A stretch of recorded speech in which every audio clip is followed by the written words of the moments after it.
It's allowing Flashy just to keep playing Crow. Right. Yeah, I think the advantage is too big at this point, and he's just going to be able to play Neon. Scody doesn't have any structures in the deck to stop the Neon damage, so it's just a matter of time at this point. Unless... It's a matter of time of just cycling through the Neon until his tower goes down. Yeah. And there it is right there. So game 1 goes to Flashy, which means Cody Stage is allowed to change his deck, but Flash is not. Mm-hmm. So, I mean, reasonable things to try to put in your deck, it would be things that potentially could defend against Crow a little bit better, potentially defend against the Neon a little bit better, structures that you can put in your deck to stop the Neon chip. Yeah, structure cards being like Deathstalker Den, or White Fang Watchtower, or Galinda's active ability. Yeah. Yeah, definitely. And Cody could go for like a totally different strategy. I can't stop this chip, but I could go like AK-130s and Glinda, use the Glinda turret aggressively to stop the Neon from redirecting the AKs, and just push like really, really hard. Say like, no, we can't do a chip fight, you have to fight me here, you know? Yeah. It could be an option. We'll have to see There definitely is an option, we will see though. The second game is Noah?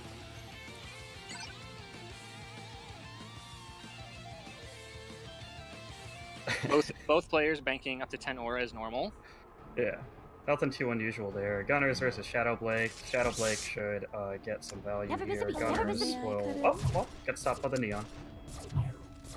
Once again, this really early Crow. Flashy's being very aggressive with these Crows. Yeah, he is. Cody isn't really punishing for it, so well, never mind. That was a great punish. Caster's curse right there.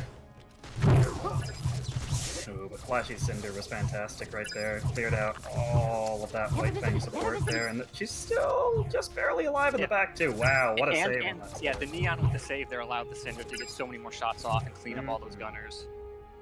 Yeah, at the high level, you'll definitely notice a lot of plays where you'll play almost anything to keep a Shadow Blake or Cinder alive for just a few more shots. Because both those cards are just incredibly valuable the longer you keep them alive, because they're just so annoying to deal with if you don't have the right type of cards in your deck to deal with them. Yeah. Oh yeah, definitely.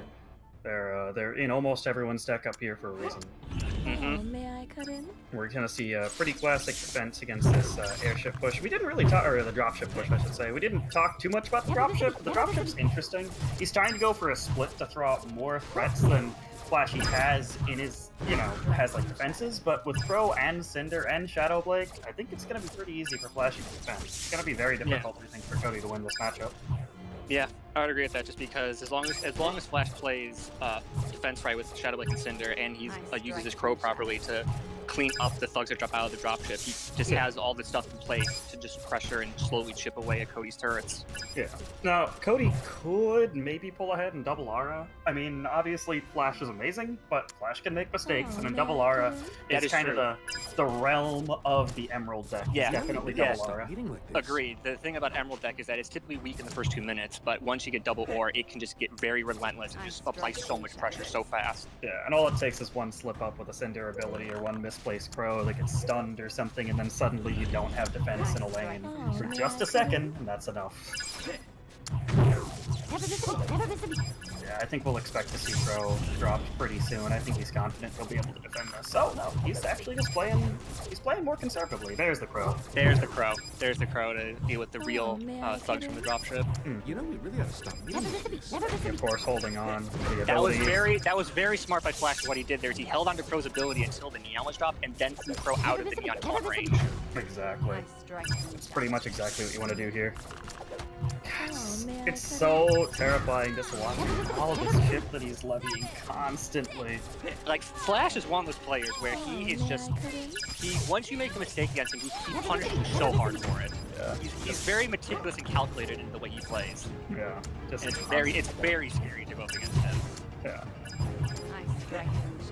And there's that Crow. One more swing to end it. Yep. And that means Flash takes the series 2-0 and advances to our next round. Indeed. Should mean our next game will be equally exciting. Quarterback versus Sharo. That will be an entertaining matchup, as many people are aware of in the Ambi Arena community. Quarterback is our lovely person over in the Ruby Amity Arena Discord server, as well as over on the subreddit, where he posts lots of memes about the game, and he's also known for playing and loving so much his White Fang Lieutenant. Yeah, I would say Quarterback is the shining example of the people's champ in this game. Oh yes, absolutely. And Charo is also an interesting player too, is that Charo also is a player who prefers to play off-meta stuff. He typically... Yeah, I think that Charo and Nivano are the two players in the game right now that are the closest to breaching that like top 3, top 4 rank. Get up, game's up.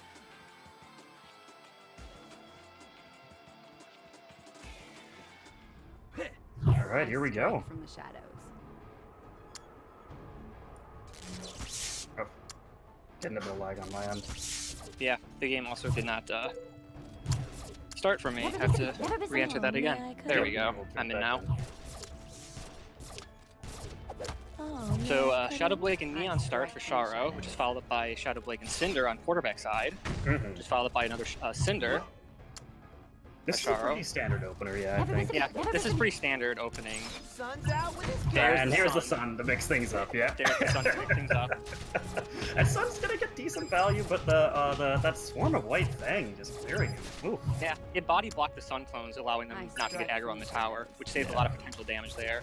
Yeah, and now all these White Fang units are up. It's gonna force out a Neon. Yep. I don't think that Charo really wanted to play there. He didn't want to play the Neon there, but he did play and wait until the last opportunity when his Shadowblade clone died to then place it so that his Shadowblade would not take any unnecessary damage that it needed to. Oh yeah, definitely. Just, yeah, that was definitely well played around the Sun. Quarterback seems pretty experienced in this matchup already so far. Just exciting. We'll have to see if Charo can somehow sneak through Sun. I still feel like Sun is maybe more valuable in double aura. Yeah, I would probably agree. So from the few people I played online that do play Sun, he definitely can be a bit more tricky to deal with in double aura, just because like you'll just be defending as normal, and then it's like, oh hey, there's Sun. You can kind of blindside you. You almost forget about him. Sun's out with his guns. You make sure you never forget about him again. I strike from the shadows. Just a Sun blind there is a little spooky. He's got no support yet. Just gonna throw it out there. I think that clone actually stops a lot of his damage. Yeah. I'm not even sure if Quarterback needed even to use the Shadowblade ability there. Considering that Neon would have just taunted all the clones anyway. But the Velvet... Yeah, Velvet's pretty spooky. That was pretty cool, and he hasn't used Velvet until now, so now Quarterback's got to keep that in the back of his mind, that it is double Sun. Yeah, that it is potential double Sun with Velvet clones. I strike from the shadows. Charo does have the option of also doing potential like double Shadowblade if things get Oh yeah, carry on his end. Yeah, I think Flower from Wow, yeah. at this moment too. Yeah, that's definitely crafty. Just holding onto the Ice Flower and the Velvet until later in the match. I think that has really surprised Porter, because now he's gonna have the Sun up, and yeah, wow, this is pretty okay. But good placement by of the squad there to once again deny the Sun clones, but once again followed by a Velvet Sun. Oh wow, the baby just stuck with Neon. Yeah, the base of it just denied the Sun clones again. He did even more chip there too. Yeah. Ooh, if that Sun gets that one hit, okay, that's a lot of damage. That is. Sun does a surprising amount of the normal Sun, not his clones. Does a decent amount of damage if he gets to a tower, but it is very rare that that does happen. Yeah, it's the same thing with Hero, when like, people forget. It's like, oh my gosh, it sliced like 300 health. Wow, all those Suns are hitting the turret. Ooh. And once, oh, there's so much damage from the two Suns. And there's the Lieutenant that Quarterback is known for, waiting until now to play the double aura, which is a decent play considering that of how much White Fang Lieutenant does cost. Yeah, it's still tanking here. There's just nothing really doing damage behind it, unfortunately. Yeah, that's the thing. It's just kind of face tanking with no support, unfortunately. Gunner is finally up here to try to support. Oh gosh, Velvet that's the so Shadowblade. This is so much value. He has 3 Shadowblades and a Cinder. Like he can just protect this. He can just protect this one Cinder backline for days. Yeah, and I was gonna it'll say. Shadowblade. This is going to be very difficult for Porter to win, and that Cinder ability will seal the game. Yeah, we're just seeing the value of Velvet. It's harder to see on ladder when other people, like a lot of people don't have her at high levels yet, but in tournament levels where everything's normalized, Velvet's suddenly amazing. And Yes. yeah. That was something that last tournament I realized. I was like, wait a minute, Velvet on even levels would actually be pretty decent, so I started experimenting with her. in the last tournament. I realized that like, she can do some pretty cool stuff depending on like what kind of thing you want to achieve with Velvet, because she allows for some pretty cool stuff like, you know, double Sun or double Shadow Blake. Yeah. It's just a ton, like, you know, some people have done like the Energizer Bunny strat with Velvet, such as like double Nolan or double Neptune. Yeah. And we have game 2 up. Oh, all right. I strike from Shadow the Blake out. I wonder if Quarterback will change. Do you think that Quarterback still has White Fang Lieutenant in his deck? I strike from Knowing him, probably, just Yeah. because I know how much he loves it, but he might change it up. I'm just concerned if, wow. Well, Oh, may nothing I really cut too in? crazy happened yet. We've got a Cinder on the right. Oh, may I cut in? It's a pretty good Cinder ability, getting damage on those two so far. But there's another Shadow Blake out. Oh wow, she wasn't far enough forward to protect that Cinder, and so that Shara Cinder goes down. Yeah. Oh, it's getting value on the right. Wow, Cinder that is- Cinder's still alive! He's still Live, getting and it's gonna value! get 2 hit. Never miss a beat, never miss a beat. A good Neon by Sharo to delay that as long as possible. Unfortunately, his Shadow Blade did die, so now there's Yeah. gonna be 2 Shadow Blades just gonna get free damage. And unfortunately, that's the value of having 2 Shadow Blades in the field right there. Is that squad almost did nothing. It Wow, did. that It did last clean shot. up. That last shot was huge to clean that up. Yeah. Yeah, you really can't ever let like a Cinder live or a Shadow Blake live. There's just way Is it- too much they're gonna do to you. Yeah, it's because if you have cheap enough cards to cycle back to them, then they can just recharge their abilities over and over again, and it just gets very scary because multiple Shadow Blades doing DPS or multiple Cinders doing their DPS just combined is crazy if you let them live. I strike Yeah. from the shadow. Gunner is leading up here. I think he's trying to bait out a Neon. We'll see. Shadow Blake is the right response, I think. Yeah, I that's would fine. agree. Shadow Blake is the right response there. Oh, may I cut in? She took a lot of damage there. She should still live through that Cinder ability. Yeah. Sorry. Ice flower. There's the Ice Flower. There's Ice Flower. Shara But just kind the, of building up towards that. Never miss a beat. the instant commit of the squad on the right, which is then countered by the knee. Yeah, I think that was fine because he was just holding onto the Neon and waiting. For some sort of thing like that to happen. Exactly. And then, oh wow, there's the Ice Flower from Porter. Quite hitting that Sun. Not quite in the sun. That was good by Shard to position the sun kind of in a strange spot so that Ice Flower couldn't exist. Mm-hmm. And then Sharo did something kind of cheeky by putting the sun clones like not directly on top of Ice Flower, so that he got a little bit of damage there. Oh, may I cut in? Oh, may I cut in? Yeah, I think the turret health is close enough right now that it's still pretty. Definitely a little bit concerned as what Porter's waiting for here. There we go. Yeah. Another good use by Sharo. Even though his sun did get frozen by Ice Flower, he once again did not get hit by Ice Flower's freeze. Yeah, that's a really big deficit for Porter to come back. I think that long term, Sharo has this unless Quarterback does something great. Never miss a beat. Never miss a beat. Yeah. It's a really big turret deficit. We'll have to see though. May I cut in? What are you going on here? Maybe? That Sun has nothing to Oh! The Ice Flower freeze got off in time. And free Oh, may I cut in? big by Ice Flower there to delay that push. Unfortunately, Ice Flower will die, and Oh! Bill lives to get the clone up, and that's the game. Wow. Yeah. The Sun lived the Sun lived through the Ice Flower freeze, and he didn't commit the ability. So the instant Sun got unfrozen, he used the ability to get the clones to the tower. That was Yeah. I have a question for you. Is Sharo the best Sun player in Ruby Amity Arena currently? he probably is, honestly, considering like very few people, considering like he's one of those people that plays a lot of Sun, and not many people up in A9 play Sun. Like he kind of would know like little tricks like that, such Yeah. as like not to just kind of blind like, oh, I'm going to play Sun and just immediately use the clones. Like I'm going to play bait out Ice Flower freeze and then use the clones. Exactly. We got Rain Buckets versus Drifted coming up. Drifted, Rain obviously. Drifted, have you heard? Just really quickly, have you heard that Drifted has beaten Rain and Flashy on ladder recently? I have not. That is news to me. So I think that makes this a lot more spicy. That definitely does make it a bit more spicy. I have played Drifted a few times on ladder as well, and he's definitely a player not to be underrated. He's supposedly taken a lot of notes from me and Flashy on how we play Crow, because we're both big fans of Crow. And he started to use that deck against these top players and says it's been doing really, really well for him. Yeah, Crow is one of those cards that like is oh, the game is live. Yeah, here Crow we is go. one of those cards that is just like it's very tricky to use, but in good players' hands, he is just so scary. Yeah, we're seeing a structure right off the bat from Rain Buckets. He always likes doing that. It's pretty non-committal. You don't really lose that much value from it. Yeah, same with Drifted playing the Nolan and the Den. Very Yeah. non-committal, both kind of trying to feel. Oh, may I? Exactly. Cinder's out pretty early, but that's fine because Cinder can start picking away at the structure. Forces out something. Yeah, there we go. Force out a Shadow Blake, which is once again not committing. Oh, okay. This Crow can do a lot of damage. He has no reason to use the Crow ability yet, which is great. Yeah. What to It's say? just a- Wow. Those baby Deathstalkers actually written a lot of value versus that Crow. That's pretty Yeah. cool. Oh my gosh, did that Crow not get a hit? I'm not sure actually.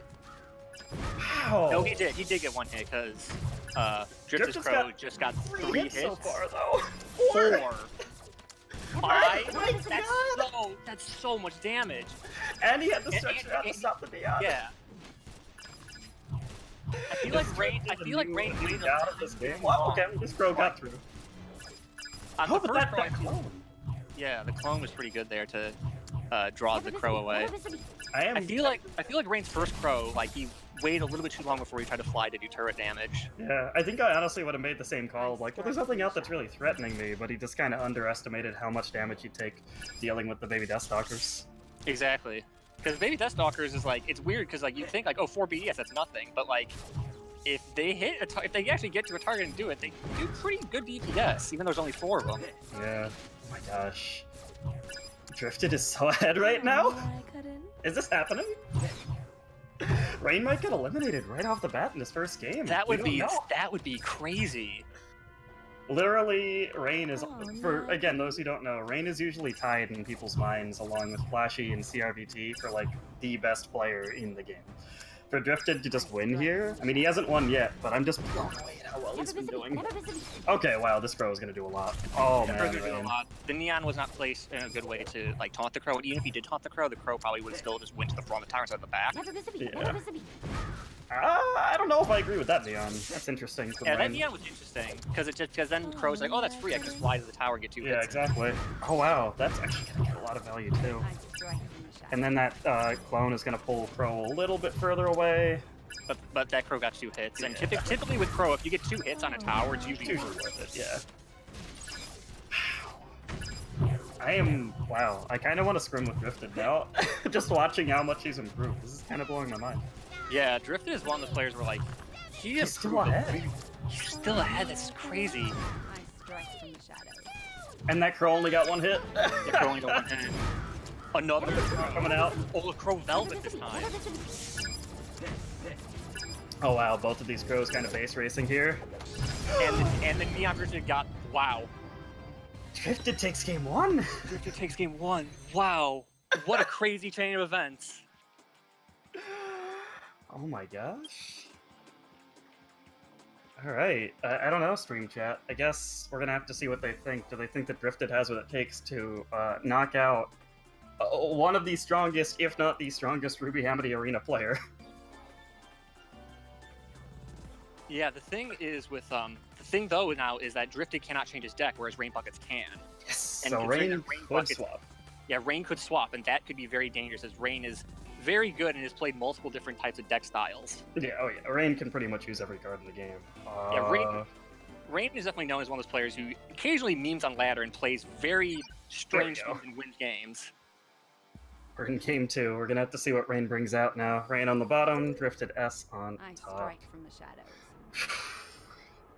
Neon right off the bat is gonna get chip unless Rain plays or unless Drifted plays a structure, sorry. Wow, yeah, last minute structure there. Interesting. Rain is breaking out Tyrion. Tyrion is one of those cards that I figured would make this term interesting due to the fact that his active can snipe off like key targets like Shadow Blade and Cinder, plus his death passive can clean up swarms. Huh, he did get damage on the Crow there, but Crow still got 2 hits off, so I think that's fine. Drifted has 9 aura to fight this off. That's not too bad. I'm definitely worried about the stuns going off on this turret right now. Oh yeah. There we go. Yeah, it's a lot of damage. It definitely But is. okay, Tyrion's a great play here because Tyrion can clear everything that's out. Yeah, that was pretty good. Yeah, that was decent to clean that up. Allow the structure to live a little bit longer. Oh man. Yeah, so it's I guess we should describe like kind of the benefits of Tyrion in this matchup. Tyrion's really good at picking off kind of backline value. You can pick off Shadow Blakes like you saw right there, and then continue to walk forward and clear things. He doesn't have terrible health, but he also doesn't have like amazing health. But the most important thing is, I think that he can pick off a Shadow Blake or a Cinder, but unlike say his Y, where he'll do that, and then that'll be the only thing he'll do, you can still kind of run around, you can still AoE poison more stuff, so Tyrion's still kind of undecided as to where he is in the meta. Yeah. Most people feel as though he's a very good defensive card, but haven't figured out how to use him on offense. And wow, rain damage there. Yeah. The other advantage of Tyrion is that, like, if you play in front of a bunch of other rangements, he can also kind of do the same job that Nolan does, and just kind of face tank. Never miss a beat. Never miss a beat. Oh my gosh, this crow's gonna do a lot of damage. Oh yeah, that crow's going to do a ton. I Because think that this is gonna get drifted back in this game. Oh my gosh, this is so much damage. Oh my, that's and because because behind this the Shadow Blade is damaging and takes the tower. That's crazy because Crow is just sitting there just being like, I'm just tanking this turret all day, and Cinder and Shadow Blade in the back are just doing damage, and when left unattended, they do crazy DPS. All Drifted has to do is defend against this crow, and he's probably fine. But Rain is. Oh my the gosh, Crow and the Velvet there's Crow. so many crows. I strike from the shadows. Never miss a beat. 68 Never health, miss he a just needs to get a Cinder active or something like that. Does But, he- but no, he that doesn't. that den prevented the Neon from getting through to finish that turret though. Yeah, he's And waiting there's only for it. and there's only 15 seconds. There it is. Okay, he's gonna clear that. Game's reset. All right. So we're going for sure to sudden death, Yeah. but this is getting crazy because Oh yeah. that was a good Neon to draw the Crow away. Oh yeah, that was a great Neon. But Crow's still alive. He's a tanky boy. Wow, I am clearing that Neptune too. That's huge. And now look at all this range units. Oh, Tyrion's gonna get value here. I think. That's a good value. That's gonna be very good value for Tyrion there. He's still alive though. These baby Deathstalkers are still coming up and heroically tanking for that one White Fang Gunner. Oh, man. Somehow Drifted still ends up ahead. Tyrion wasn't quite enough to stop all of that damage. Yeah. Crow into Cinders, it makes this push very scary. Yeah. Good Neon, although the Neon isn't going to get chipped. Drifted has been so spot on about structure placement in these games to Yes. stop the Neon chip, and I think that's been a huge part of this. Like, he can Yes. afford to make a mistake or two versus Crow, because he's, like, saving 1,000 turret health and just not taking damage from Neon. You see Rain doing the same thing there now, too. But Drift is playing it smart and having like a Nolan plus Blackline Gunners to deal with the Crow much more efficiently. Yeah. Whereas Rain's typical response is to Nolan and Neptune. Yeah, wow. Okay, that's gonna get some damage, but Nep and Nolan still alive. So Drifted needs a solution. It looks like just sit back. He's fine. Rain didn't really play anything to support him. And that Crow goes down really fast Never too. miss a Yeah. beat. Never miss a beat. This is gonna be a pretty good push because he's just gonna go in. Nep is gonna come in, get some stun off there, but yeah, I think that's fine. Oh wow, okay, we do see a structure drop from Drifted there. Yeah, but the Neon did sneak through. The structure was a little bit too late. Exactly, just a little bit of a drop on Micro there. It's definitely important. That Tyrion was great, actually. Clearing a lot of this defensive stuff is going to force him to play something against that Neptune eventually, I think. Because that Neptune is going to walk forward and do damage. Wow, that Crow. He's down to 318 health. He could just chip out with Cinders at this point, as long as he doesn't mess up against a double Crow. Yeah. Never miss a beat. Like, I think if he just keeps playing Neons to force him to play Structures, and then just play Cinders on the back end of that and Crows, Yeah, that's probably the play game. Yeah, this is gonna be. Oh, That Crow wow, did not that get a was... hit. That was that- pretty sick from Rain. That Yeah, Crow did not get a hit in. That's what Rain's been kind of trying to pull off this whole game. Wow, okay, Rain might be bringing this game back. Yeah, Rain. That was a pretty big play by Rain. Yeah, he's got it He's down in a- to he's in- 900 he's in a- health, and he has the Oh, Cinder. that's unfortunate to Cinder. Yeah. That play was potentially the start of a comeback, but he was just too far behind at that point, and unfortunately, he loses to Drifted 2-0. Yeah, that's crazy though. That's Drifted- very unexpected, and that's Yeah. wild. I'm sure almost everyone on their brackets was when they put Rain right up there on their semifinals or even finals list, and now knocked out in his first game. Drifted moves on. Man, all of our round 2, we're lucky. We get all of these... It's like all of these killers coming up now. We have Nirvana on our next game. Nirvana is one of those players that we talked about earlier, where he's on ladder. He's very known for playing a Emerald deck, Yes. but he plays it in such a way that he's literally gotten it down to like a mathematical science as to how to play that. He's very, very good at that in playing this like Emerald dropship like squad type of swarm. Yeah.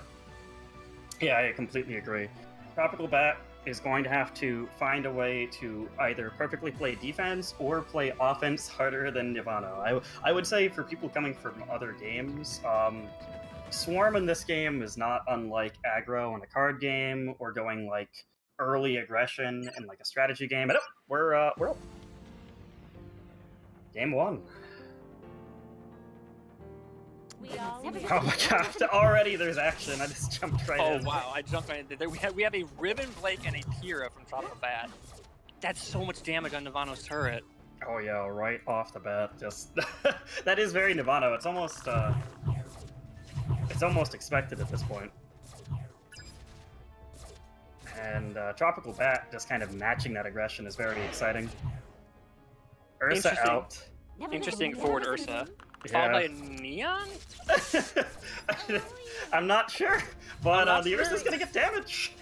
It is going to get damage. It did distract the Nolan from getting like one hit to stun the Yeah. Ursa. So the Ursa does get a couple swings in. Now They- we're seeing what th- Nirvana is. That's what Nirvana is known for. He's known for playing this like squad dropship and then cloning. Like if you have the Cinder River or Shadow Blake up, he'll clone that as well and just gets so scary to Perfectly deal played with. Neon on the right would stop that, but seeing it happen. Yeah, I don't know. I don't know. I guess he's just giving up that turret and then going for more aggression on the left. We'll have to see. With a biker yang, that's interesting. Very interesting. Tropical Bat is definitely going for some surprising plays here. That was a very well timed Cinder ability. I just came out of the dropship. Yeah, that's pretty sick. Yeah, I'm really surprised he gave up that turret with the Neon in his hand. But And just here going comes- for that here Ribbon comes- Blake. Here comes the Ribbon Blake again. Ribbon But Blake Nirvana is going. Yeah. Keep going for it. Yeah, because they're all going for one turret, he could play, I would say Neon and then Pyrrha. But Yeah. just going straight for the Pyrrha. And the Pyrrha, unfortunately, with that many White Fang units, the Pyrrha just gets deleted, and Yeah. all these thugs are just going to live to take out the tower. I'm really surprised how he played that. I feel like he really could have held on the right-hand side there, but that's fine. That's fine. Nirvana showing he's a very aggressive player. He doesn't like giving the opponent time to think. Tropical Bat trying to match that in some ways with like that forward Ursa, with the Ribbon Blakes, and kind of doing actually really well early on. But that turret drop on the right really hurt. Yeah, Nirvana is quite possibly the best aggressive player in the game right now, at least in my opinion.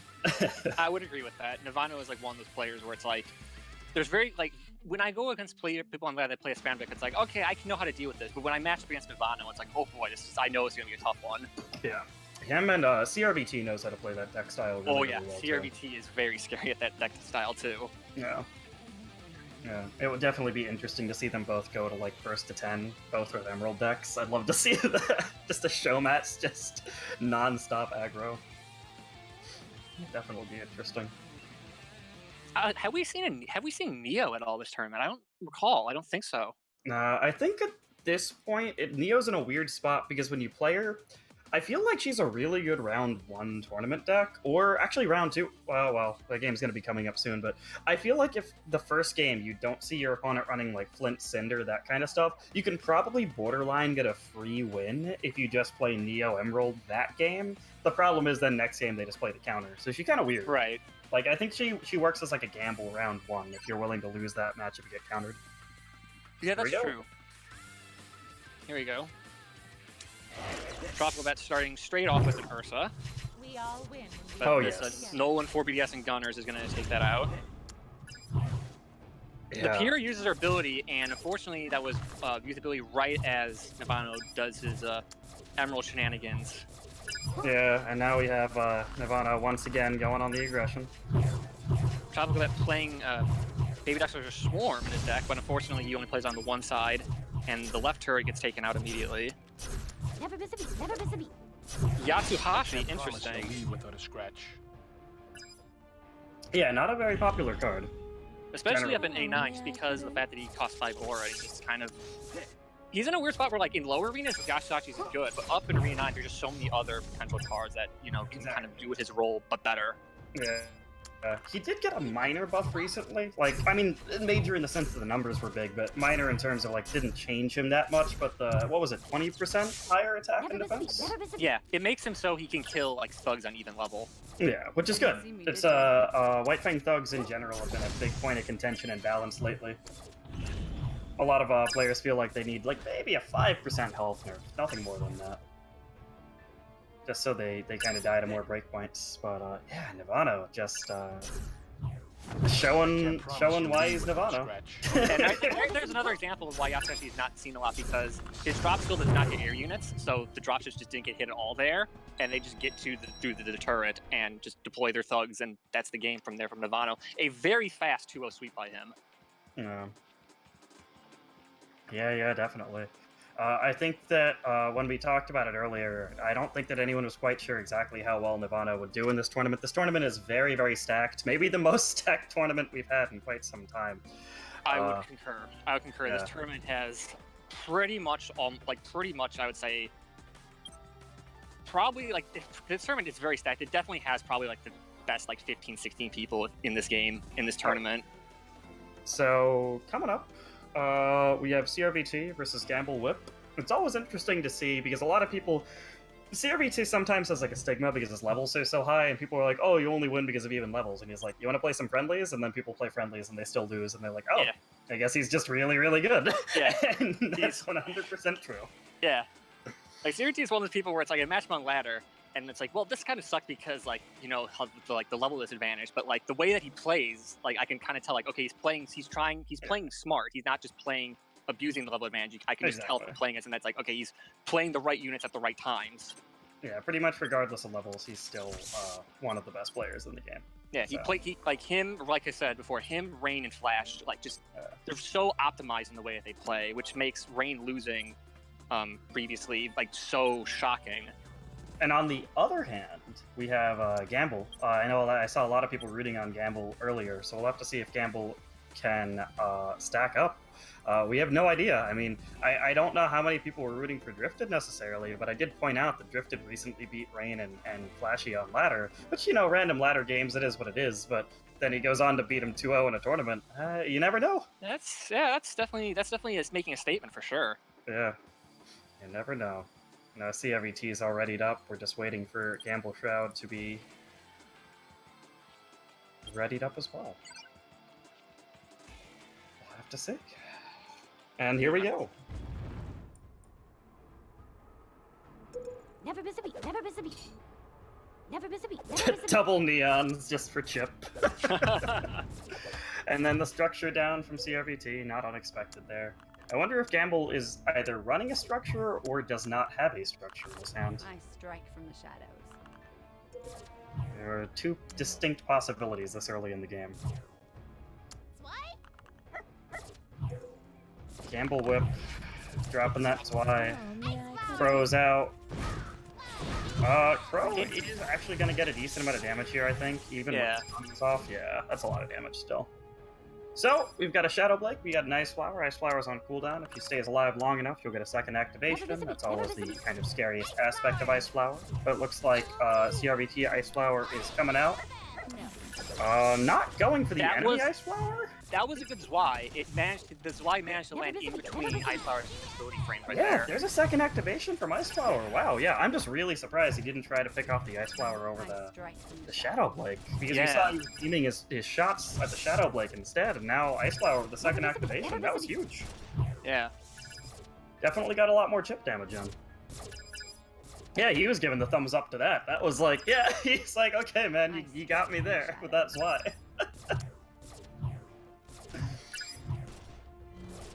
The Shadow Blade got a couple of free hits on the turret.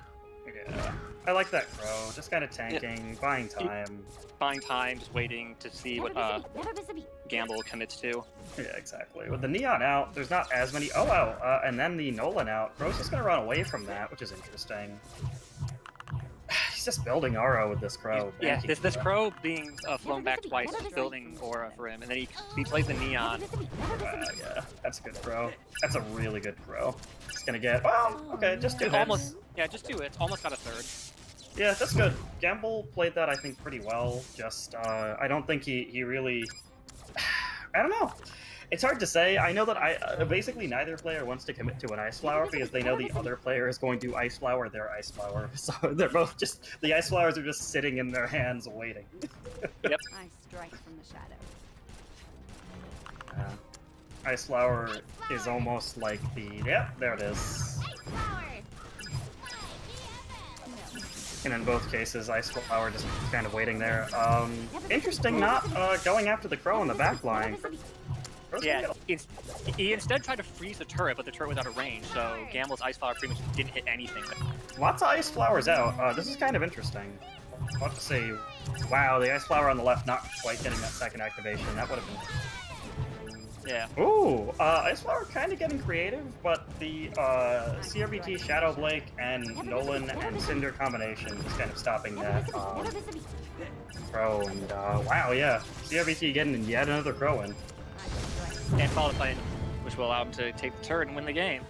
Pretty clean, but I will say Gamble definitely had some pretty smooth moves there in the mid game. I think that Gamble can still take this. Gamble just needs to kind of do the same kind of fancy tricks he was doing early game. I think that the aura banked crow really started to throw him off.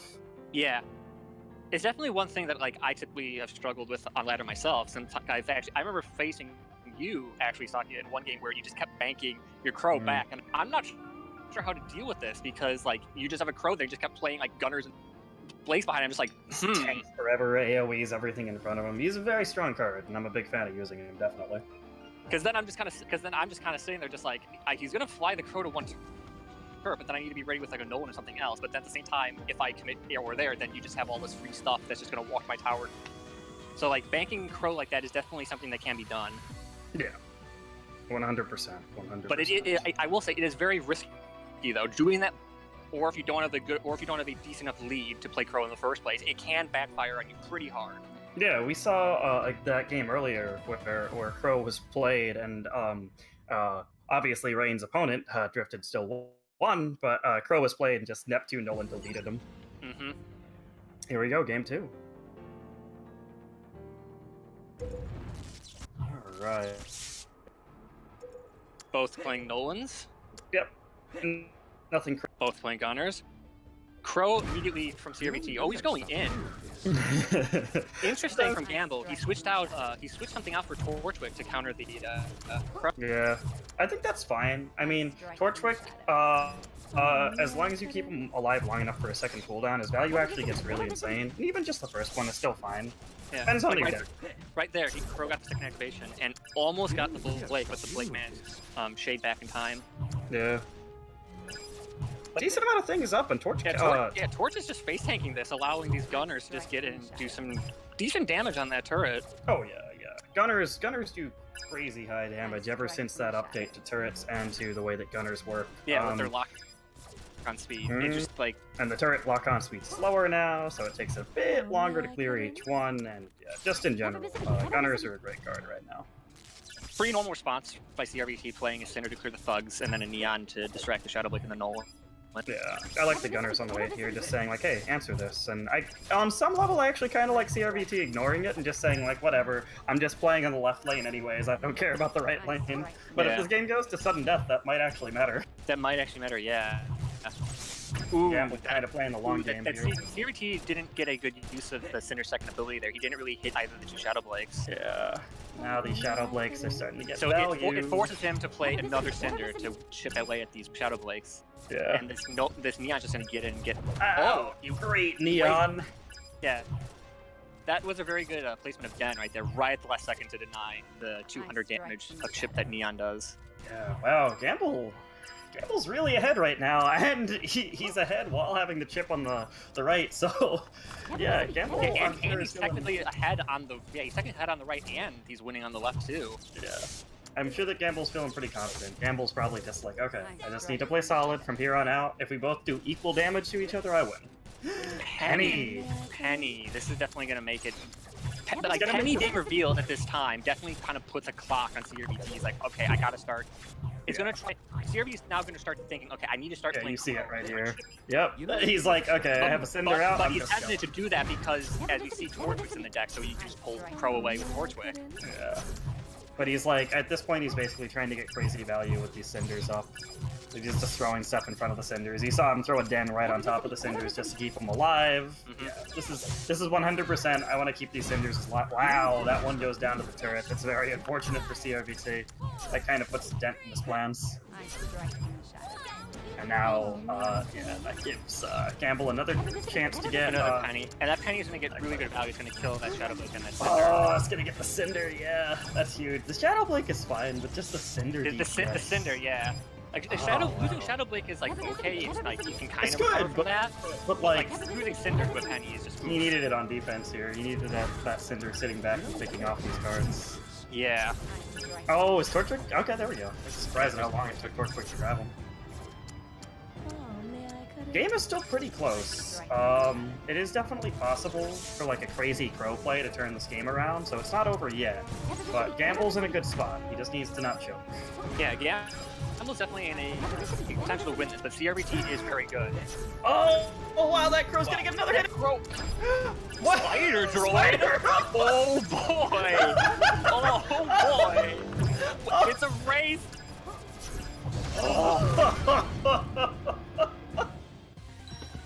That was wild. Gamble hid the Spider Droid the whole game, trying to finish that turret. Unfortunately, it was not enough damage, Wow. and CRT just played in Neon, knowing that there was no structure At that in Gamble's point, yeah, deck. exactly. And you would He just knew be it like, was the okay, safe. yeah, Yeah. I can just play Neon, you have no way to defend this, so I'll get the turret. Well, it's definitely the most surprising game that we've seen. That so was far. surprising that he held that. He's just like, surprise, Spider Droid! Oh boy. Well, He pulled- CRVT. Gamble pulled out the Servo Classic. Yeah. Speaking of which, so it's CRVT advancing. We have the Golfer versus Servo next. Do you see that segue right there? It's because Servo is one of the original players who reached 3,000 trophies before seasons were a thing. He reached it with the Spider Droid deck. Yes, exactly. He's And known- back then, Spider Droid was kind of considered a meme. Yes. So Servo getting to 3,000 trophies with Spider deck was like, okay, Servo must be pretty good then, considering he's kind of playing a meme deck. Yeah. That was that's definitely interesting. Yeah, I think people in chat, I saw Servo saying you thought it was Ice Flower, it was the Spider Droid, because yeah, there's always that question of like, so what is that last card? I was wondering that myself. I was like, is it a Crow and he just is not going to play it until the very end and CRVT won't be ready for it, or is it something else? You know, of course, Spider Droid. Why did I think anything else? Oh boy. Oh man, that game was something else. Yeah. So, so far, we have Flashy, Sharo, Drifted, Nivano, and CRVT advancing. We don't know who's going to be advancing in our next game, so we'll have DeGolfer, who's a pretty amazing player, versus Servo, who's a pretty amazing player.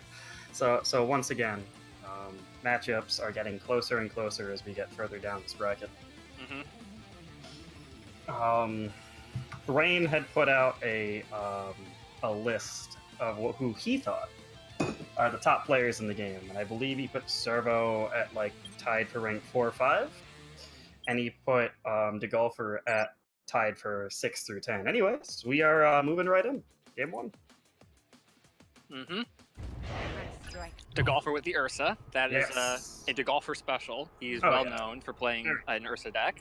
And Servo knows it's coming, and the thing is, Servo is a lot less predictable nowadays, so he never really was all that predictable to begin with, but before you could predict probably Spider Droid, but now it's like, I have no idea what Servo's playing. Cinder behind the Ursa, I think, is very smart, and also, yeah, we're seeing this new tech. We're seeing the new Tyrion tech against that Cinder back line. The Ursa Very- gets, the Ursa gets 2 hits in. Yeah, very interesting Penny placement. I'm not sure what to think of that, but Penny did do a little bit of damage there. Yeah. So yeah, we know it's an Ursa deck. So now, what's the adaptation from Servo? Mm-hmm. I strike from the shadows. Obviously, Shadow Blake doesn't have that much DPS. Shadow Blake is surprisingly not that strong versus Ursa. She's strong in a lot of other situations, but like the one thing Shadow Blake isn't that strong at doing is doing consistent DPS to one. Like a card like a Cinder or just a bunch of White Fang Gunners will do a lot more damage.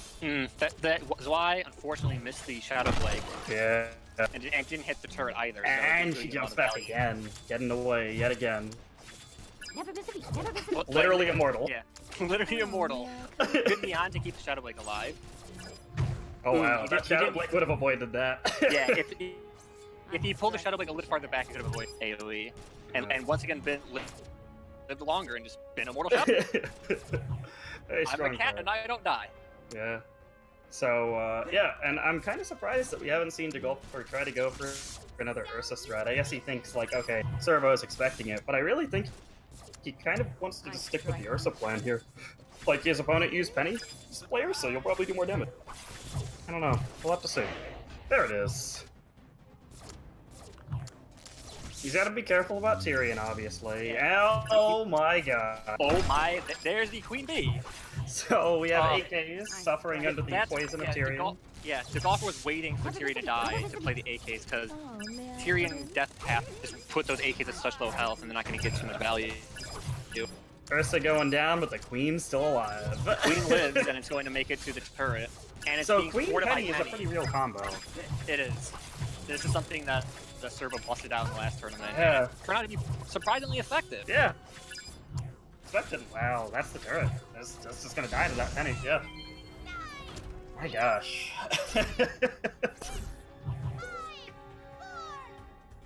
Queen Penny. And I So didn't part of the reason. I didn't even realize that he had servo because the second penny was he used Velvet to clone the penny at the end there.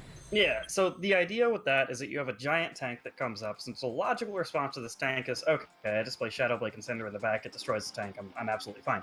And Penny does so well versus those two cards, and they can't just sit there and defend, and they're essentially locked into that spot because they're stuck shooting her. It's a clever little trick that Servo's kind of been pioneering. And it's definitely always fun to see. I think that on ladder, there's so many different decks that people can run into, and so many different ways that people play, and ladder levels can always be a thing, and so Queen's a lot harder to play on ladder.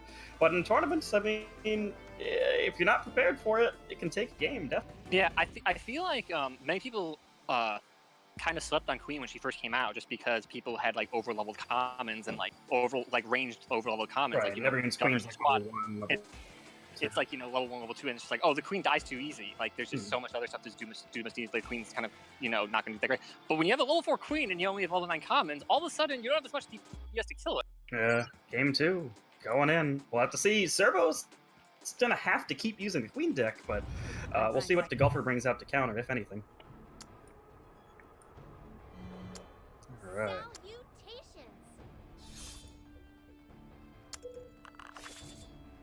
Never miss a beat. Never miss a beat.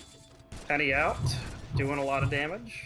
Neon out, gonna do similar damage. Ooh, DeGolfer busting out a Crow deck. Interesting. Yeah, I think that's fine. That's fine. He's basically saying, like, okay, I'm gonna have a response to Penny in some situations, and otherwise I'm just gonna have more chip than you have. But, I mean, right now, Servo's still ahead. And Servo feels confident enough that he can display this Queen. Definitely interesting, considering he doesn't have Penny in his hand. Yeah. I guess he just thinks he'll be able to rotate to her in time. Tyrion's an interesting play. If he runs far enough forward and gets this poison off on enough things, he's going to get a lot of value. Doesn't get it off on the Cinder. Yeah, he's unfortunately just out of range of the Cinder. Never miss a beat. Yeah. And the Penny ability also is just out of range of the Cinder, too, so that Cinder's going to live. Yeah. I mean, I think at the end of the day, it's okay, but because he's still going to do a lot of damage here, but the Cinder living is kind of just one of those back pocket things where now he's like, okay, there's a Cinder on the field, it's going to get another ability off, I need to have something to answer this, you know? Like, he did a good job pushing and getting, like, a good, like, you know, almost 2,000 HP Oh, off sure, of that sure, turret. yeah, It's zero just the question. Cinder living gets just another ability, and he uses it right there Yeah, to get a it's little a more little chip bit in. I strike from She the does a lot of shadows. damage. She does like equivalent to like a good crow damage if you just let her walk up like that. So long term, like I said, if this game goes into sudden death, it could be an issue. Yeah, it can add up. It can definitely add up. You might think, oh, just let Cinder, you know, get a couple shots in a turret. Like, it's fine. Like, if you Never miss don't, a beat, never if miss it a keeps beat. happening, it's gonna add up. Yeah. And we're seeing that Tyrion kind of roaming around with this very strange walk cycle that he has in this game. Double Tyrion though, with the Yes. Velvet cloning it. Yeah, he's likely gonna get through, do some damage here, with the, I strike from the shadows. Penny, I guess, is all that's really gonna do damage there, but that's fine. I mean, he's ahead anyways. He doesn't really need to play all that aggressive. He pretty much just needs to not lose a turret in the next 35 seconds, so he's fine. Yeah, it's definitely into golfers like court to try and like do get some sort of counter pressure. Very good Shadow Blake there, drawing the crow away. Definitely a good response, just cloning and drawing the crow away. And now with this Penny out, I feel like this is gonna be really, really hard for the golfer to defend against. Yeah. Ooh, the Penny's Den died before the Penny, before the Neon got there, so the Neon will get through to get some shit in. Yeah. It's not over yet, but oh, now it's over. Yeah. Very well played from Servo. Once again. Servo definitely is one of those players who plays like his playstyle is very strange to play against. Yes. Definitely plays a bunch of weird stuff. And if you're not used to it, I mentioned this, it's not like a best of 7 or a best of 9 or something crazy like that. It's a best of 3. So, I mean, if Servo can break out a strange deck and get 2 wins on you before you can adapt, that's it. Mm-hmm. Yeah, and he's extremely good in this exact kind of format. He's good in any format, obviously. He's one of the best players in the game, but I'd say he's like almost a specialist in breaking out decks that throw people off balance and throw out unexpected strategies. Yeah. Rain Buckets did put Servo in his top 10. He put him at like the 4th, 5th area. Like, he kind of put them in the same category as like Shadow, and Shadow and Servo kind of in their own little category of being like 4th, 5th. Yeah, on top of his deck building ability, he's mechanically one of the best players in the game, no question. Just, I think that like his specialty is definitely deck building. Yes, definitely. He's definitely speaking of deck building, I remember he's definitely as I keep reiterating, he's definitely like not afraid to try new stuff. And yesterday on Quarterback stream, we were kind of joking like about a Boneless Ilya deck, and then he matched up against Quarterback playing Boneless Ilya, and I'm Of like, course. wow, Servo's a madman. Yeah. We have Shadow versus Mr. Savage up now. That's our next game. As I've mentioned, Shadow, another very, very strong player, was considered just kind of a shoo-in for top 5 before. And I think he's still probably up there, going right for the Crow. Or Mr. Savage, sorry, is going right for the Crow. And Shadow going right for the Torchwick. But Crow still getting the swing off. We'll have to see if this Torchwick can get another activation off. That's usually what makes him really, really worth, is if he can pull something else. And Shadow busting out a Spider Droid. Yes, the Spider Droid. Where you're gonna see Tyrion's poison go off here, do some damage, but the Spider Droid got a lot of chip. The Torchwick and the Spider Droid have enough health to kind of live through Tyrion poison, so the Tyrion got some value, but not as much as to say it was like you know, like White Fang, Right. where they would just be dead. We do have the double Shadow Blake up now from Mr. Savage, and that's the top player classic. This is pretty much if you get to like 3,500 or 4,000 trophies, this is pretty much your life. You just see Cinders and Shadow Blakes in the middle of the map all day. Yeah, and if you get to the point where it's like they have 2 Shadow Blakes out and there's nothing else on the field and you don't have anything up either, it's like, well, how do I deal with 2 Shadow Blakes? Whatever I play, they're just gonna play one and it's gonna get taunted, and then when that taunt dies, they just play the other taunt from the other Shadow Blake, and they both turn the back now and just do damaging whatever is being taunted. What a strange fight! Annoying. Just a Torchwick walking forward into a den. Yeah. Neither player really is like, well, I don't really get anything from playing anything here, so I'll just let this all There's happen. there's no reason really to commit by either player. Yeah. Salutations. Oh man. Yeah, Deathstalker Den, people talking about in chat, has been such an interesting card. Right when it came out, it kind of had the same situation as Shadow Blake at launch, where people were like, oh, this card's useless, and then people were like, oh, this card's the best card in the game. And Deathstalker Den's kind of been in that situation too, where people initially said this is the worst card in the game, and now people are like, oh yeah, it's one of the best cards in the game. Yeah, it's pretty good. Yeah. I think it's just like there's no other 3-cost structure that is in that slot is definitely part of its strength. We're seeing Spider Robot gonna get frozen here. I don't think it started up its ability, so if it would somehow live here, it could still... Yeah, it's gonna lock down! Yeah, Shadow saved the ability, but Savage played a Tyrion in response to clean it up. Yeah. So Shadow got some value off of Spider. Definitely interesting.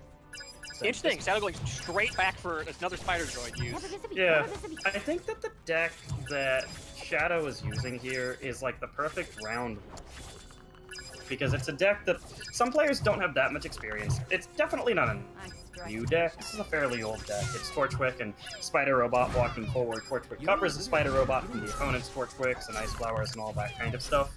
You know, but if your opponent doesn't expect it, you can win game 1 with it, and then your opponent brings out a counter, and then you bring out a counter for their counter game 3. Like, this is a pretty good round 1 tournament deck, I'd say. Yeah, it's definitely a good deck to play in game 1 of the best of 3. Because it's just kind of like, oh, hey, Spider Droid, how do I deal with it? Mr. Savage really hasn't been playing badly at all, considering the circumstances. I just think that he might not be as used to fighting against this style of deck. It's definitely different. Yeah. And the thing about Spider Droid is, even though it got its damage and everything got reworked a couple months ago, like, he's still a good number of Spider Droid abilities on that turret, so he's been doing, like, 300, 400 damage each time.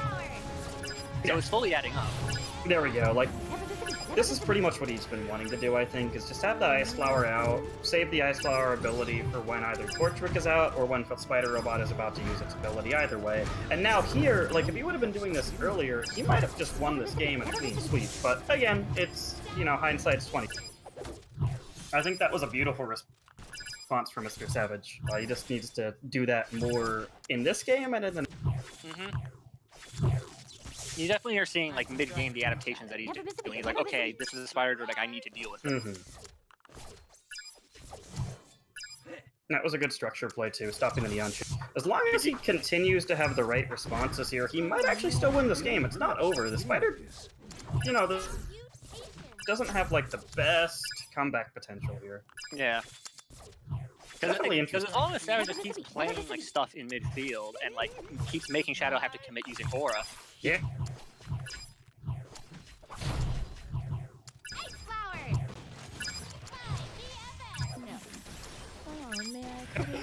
Last second.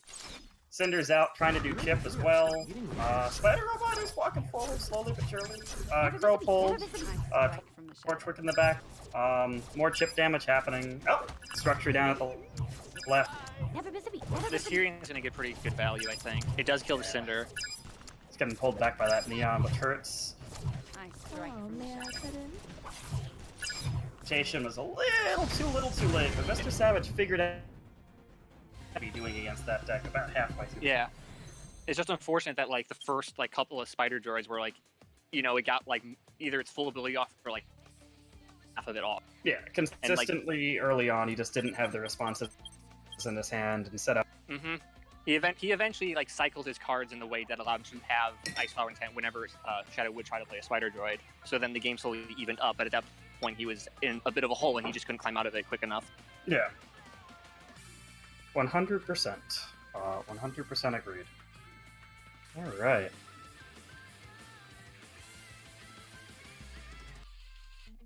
So we're waiting for Savage. I think that this is reasonable. Savage is thinking, like, what do I switch out of my deck? Can I just play the same deck? Difficult thing that Savage has to do. He's like, you kind of learned that, like, I can beat this deck. I just need to play better against it. But then you play the risk of, do I switch out my deck or do I play this? Yeah. All right. So here we go. Game 2. Nolan moving forward.